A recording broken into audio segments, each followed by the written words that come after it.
Renungan Harian 15 Januari dari buku This Day in Baptist History dengan judul Perbudakan Dosa Nasional. Nats yang diambil Roma pasal 2 ayat 1-4.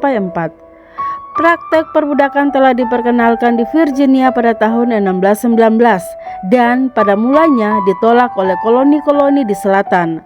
Namun akhirnya tragedi perbudakan menjadi isu yang paling memecah belah yang pernah dihadapi negara ini atau Amerika Serikat.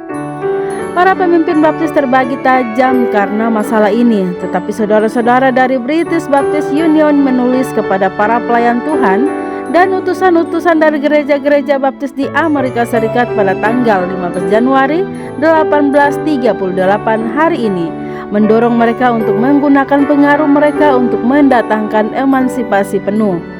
Setelah memulai surat itu dengan kata-kata hormat, J.H. Hinton, sang ketua, menulis, "Kami bukannya tidak sadar bahwa ada perbudakan di negara ini yang datang karena dan kami merasa rendah dan malu untuk mengakui hal ini pengaruh otoritas dan teladan dari Inggris. Tetapi barulah belakangan ini kami memiliki konsep sampai sejauh mana khalayak ramai orang-orang yang mengaku Kristen di negaramu, melalui ketidakpedulian, melalui persepakatan, melalui pembelaan ataupun melalui partisipasi langsung terlibat dalam hal itu atau perbudakan. Dalam hal ini kami akan menyebut beberapa fakta yang tidak banyak diketahui mengenai praktek yang menakutkan dari perbudakan. Namun demikian, izinkan saya untuk mengingatkan bahwa Isaac Backus yang menjadi terkenal karena karyanya sebagai seorang gembala sejarawan baptis, dibesarkan sebagai seorang anggota dari Standing Order of New England, suatu organisasi di mana gereja-gereja kongregasional telah mengambil posisi yang terhormat dari sebuah gereja negara yang resmi. Namun keluarganya memiliki seorang budak dan seorang gadis Indian bekerja sebagai seorang pelayan. Demikianlah kita mempelajari bahwa di paruh pertama dari abad ke-18, budak-budak dipakai di Connecticut, dan buku diare Isaac Backus yang terkenal melaporkan kematian seorang budak yang dimiliki oleh salah satu anggota gereja Backus di Middlebrough, Massachusetts.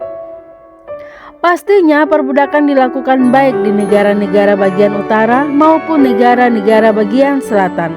Tetapi ada dua hal yang terlibat dalam pergeseran populasi atau budak ke selatan. Musim dingin di utara membuat penyesuaian budak dari Afrika menjadi sangat sulit, sehingga perbudakan di sana menjadi tidak menguntungkan.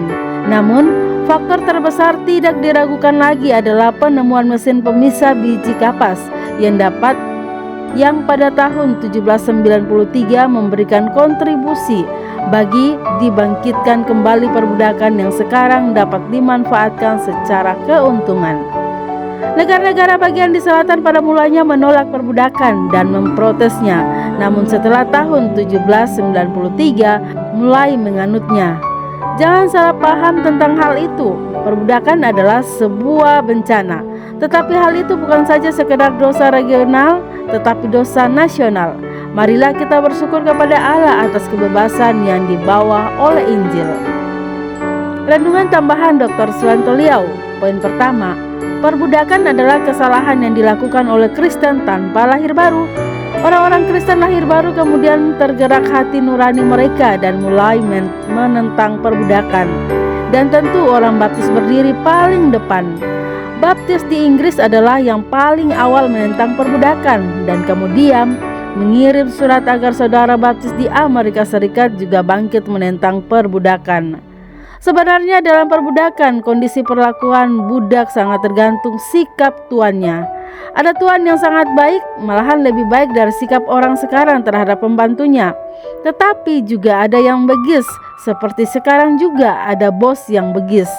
Poin kedua, gereja-gereja baptis giat mengirim misionaris ke berbagai wilayah Asia dan Afrika sekitar tahun 1860-an. Gereja-gereja baptis di bagian selatan juga mau ikut. Tetapi gereja-gereja baptis di utara berkata kepada teman yang di selatan, "Kami tidak setuju kalian ikut kami kirim misionaris sambil kalian menyetujui perbudakan." Akhirnya gereja-gereja baptis di selatan membentuk kelompok mereka sendiri. Mereka mendirikan Southern Baptist Convention Inilah awal munculnya sekelompok gereja baptis selatan atau Southern Baptist. Poin ketiga, doktrin yang alkitabiah pasti menghasilkan tindakan yang benar, yaitu hidup yang berpadanan dengan Injil atau di dalam kitab Filipi 1 ayat 27. Sedangkan usaha untuk melakukan yang benar tanpa didasari doktrin yang benar, itulah yang dilakukan para biksu dari yang di Himalaya sampai yang di kuil Shinto Jepang. Tidak boleh terkacaukan, masuk surga itu melalui iman bukan perbuatan baik. Perbuatan baik orang Kristen itu buah dari iman yang benar. Perbuatan baik yang bukan dari iman yang benar hanya baik bagi sesama manusia. Iman yang benar itu artinya mempercayai pengajaran atau doktrin yang benar. Demikian renungan hari ini 15 Januari bersama saya Lina Dadi. Tuhan Yesus menyertai dan Maranatha.